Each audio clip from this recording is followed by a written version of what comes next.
a search for an open position. The applications start rolling in, and the qualified candidates are identified. Now, the choosing begins. Person A, Ivy League, 4.0, flawless resume, great recommendations, all the right stuff. Person B, state school, fair amount of job hopping, and odd jobs like cashier and singing waitress. But remember, both are qualified. So I ask you, who are you going to pick? My colleagues and I created very official terms to describe two distinct categories of candidates. We call A the silver spoon, the one who clearly had advantages and was destined for success.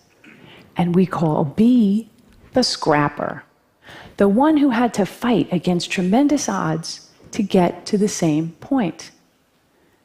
You just heard a human resources director refer to people as silver spoons and scrappers, which is not exactly politically correct and sounds a bit judgmental.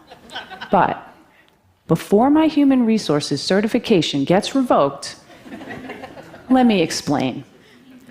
A resume tells a story, and over the years, I've learned something about people whose experiences read like a patchwork quilt that makes me stop and fully consider them before tossing their resumes away.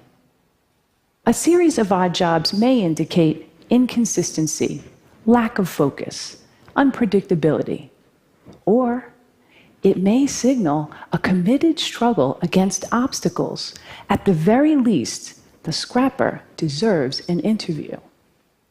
To be clear, I don't hold anything against the silver spoon. Getting into and graduating from an elite university take a lot of hard work and sacrifice. But if your whole life has been engineered towards success, how will you handle the tough times? One person I hired felt that because he attended an elite university, there were certain assignments that were beneath him, like temporarily doing manual labor to better understand an operation. Eventually, he quit.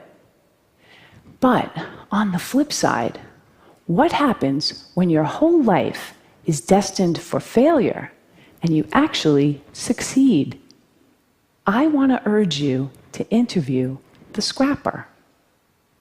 I know a lot about this because I am a scrapper. Before I was born, my father was diagnosed with paranoid schizophrenia, and he couldn't hold a job in spite of his brilliance. Our lives were one part cuckoo's nest, one part awakenings, and one part a beautiful mind. I'm the fourth of 5 children raised by a single mother in a rough neighborhood in Brooklyn, New York. We never owned a home, a car, a washing machine, and for most of my childhood, we didn't even have a telephone. So I was highly motivated to understand the relationship between business success and scrappers because my life could easily have turned out very differently. As I met successful business people and read profiles of high-powered leaders, I noticed some commonality. Many of them had experienced early hardships, anywhere from poverty, abandonment, death of a parent while young, to learning disabilities, alcoholism, and violence. The conventional thinking has been that trauma leads to distress, and there's been a lot of focus on the resulting dysfunction. But during studies of dysfunction, data revealed an unexpected insight that even the worst circumstances can result in growth and transformation. A remarkable and counterintuitive phenomenon has been discovered, which scientists call post-traumatic growth. In one study designed to measure the effects of adversity on children at risk, among a subset of 698 children who experienced the most severe and extreme conditions, fully 1/3 grew up to lead healthy, successful, and productive lives. In spite of everything and against tremendous odds, they succeeded. 1/3. Take this resume. This guy's parents give him up for adoption. He never finishes college. He job hops quite a bit, goes on a sojourn to India for a year, and to top it off, he has dyslexia. Would you hire this guy? His name is Steve Jobs.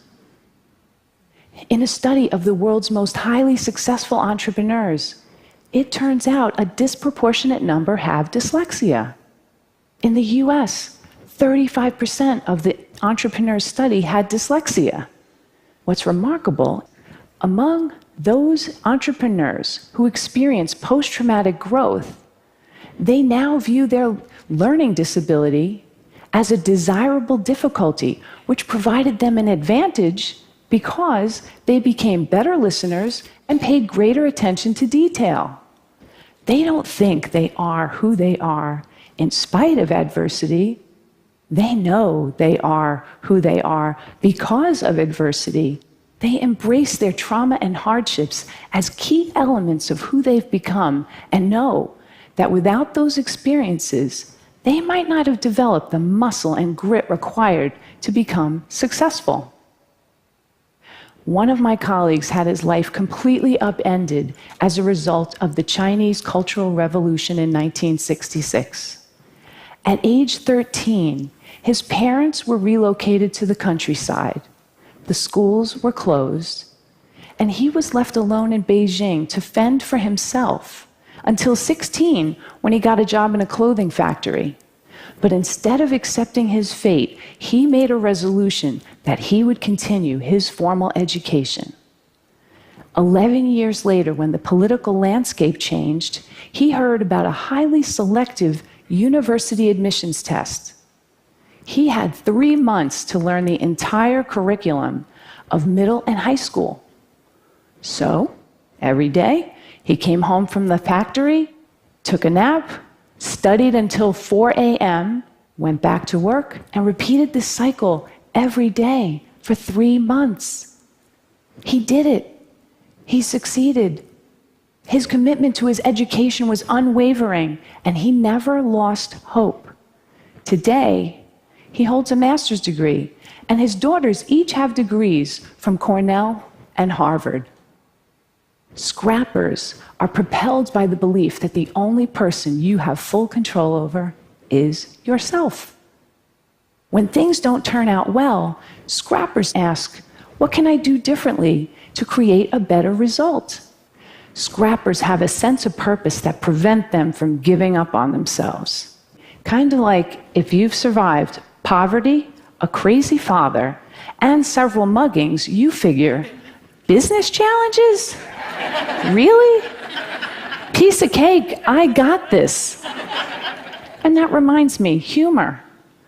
Scrappers know that humor gets you through the tough times, and laughter helps you change your perspective. And finally, there are relationships.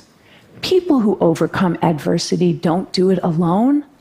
Somewhere along the way, they find people who bring out the best in them and who are invested in their success. Having someone you can count on, no matter what, is essential to overcoming adversity. I was lucky. In my first job after college, I didn't have a car, so I carpooled across 2 bridges with a woman who was the president's assistant. She watched me work and encouraged me to focus on my future and not dwell on my past. Along the way, I've met many people who've provided me brutally honest feedback, advice, and mentorship. These people don't mind that I once worked as a singing waitress to help pay for college. I'll leave you with one final valuable insight. Companies that are committed to diversity and inclusive practices tend to support scrappers and outperform their peers. According to Diversity Inc., a study of their top 50 companies for diversity outperformed the S&P 500 by 25%. So, back to my original question. Who are you going to bet on? Silver spoon or scrapper? I say,